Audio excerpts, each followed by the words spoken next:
The position of the Spanish government can be summed up in 4 words: no to war. 23 years ago, another US administration dragged us into a war in the Middle East. A war that in theory was said at the time to be waged to eliminate Saddam Hussein's weapons of mass destruction, bring democracy, and guarantee global security. But in reality, the Iraq war led to a drastic increase in jihadist terrorism. We say no to repeating the mistakes of the past. We believe that governments are here to improve people's lives, to provide solutions to problems. It is absolutely unacceptable that those leaders who are incapable of fulfilling that duty use the smoke of war to hide their failure. Good morning, dear compatriots. I am addressing you to inform you about the crisis that has erupted in the Middle East, the position of the government of Spain, and the actions we are taking. As you know, last Saturday, the United States and Israel attacked Iran, which in turn responded by indiscriminately bombing 9 countries in the region and a British base located in a European state, in Cyprus. Above all, I want to express the solidarity of the Spanish people with the countries that were illegally attacked by the Iranian regime. Since then, hostilities have continued, if not increased, causing hundreds of deaths in homes, schools, and hospitals, as well as the collapse of international stock markets and the disruption of air traffic and the Strait of Hormuz, through which until very recently 20% of all gas was transported.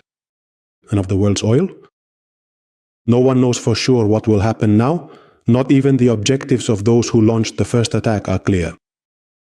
But we must be prepared, as the promoters say, for the possibility that this could be a long war, with numerous casualties and therefore with serious consequences, also on a global scale in economic terms.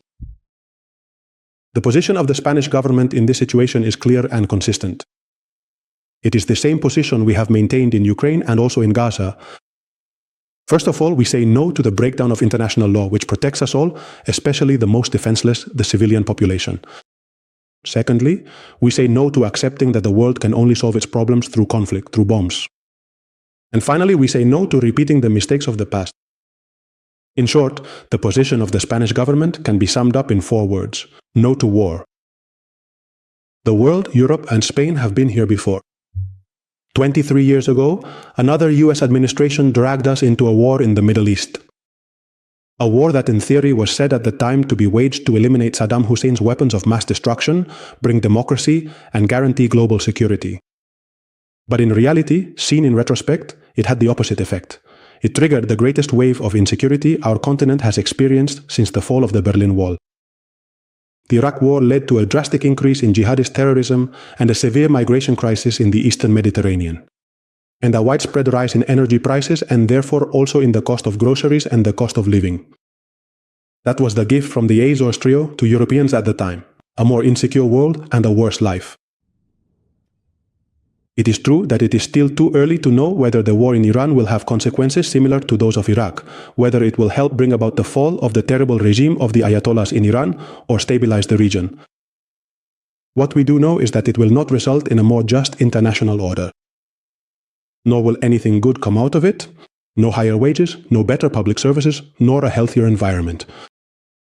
In fact, what we can foresee for now is more economic uncertainty, rising oil prices, and also higher gas prices.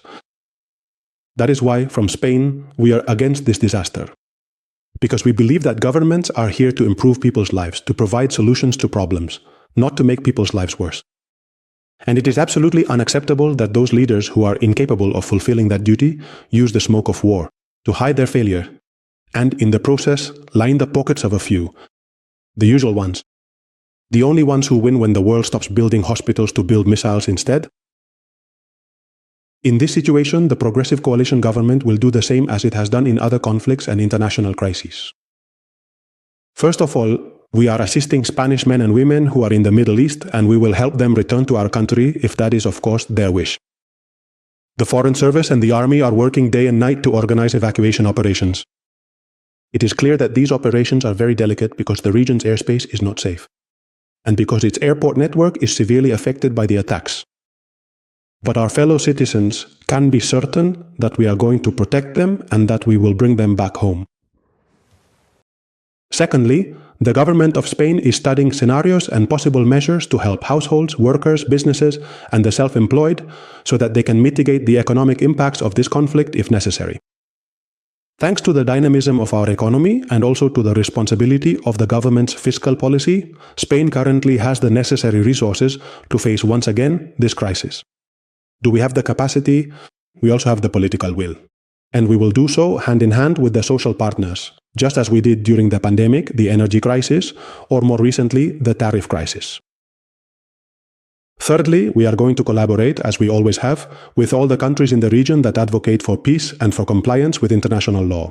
These are two sides of the same coin, supporting them with the necessary diplomatic and material resources. We are going to work with our European allies on a coordinated response that can finally be truly effective.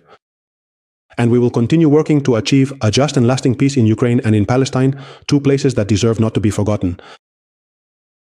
And finally, the government will continue to demand a ceasefire and a diplomatic resolution to this war. And I want to make this clear, because yes, the right word is demand. Because Spain is a full member of the European Union, of NATO, and of the international community. And because this crisis also affects us, the Europeans, and consequently, the Spanish people.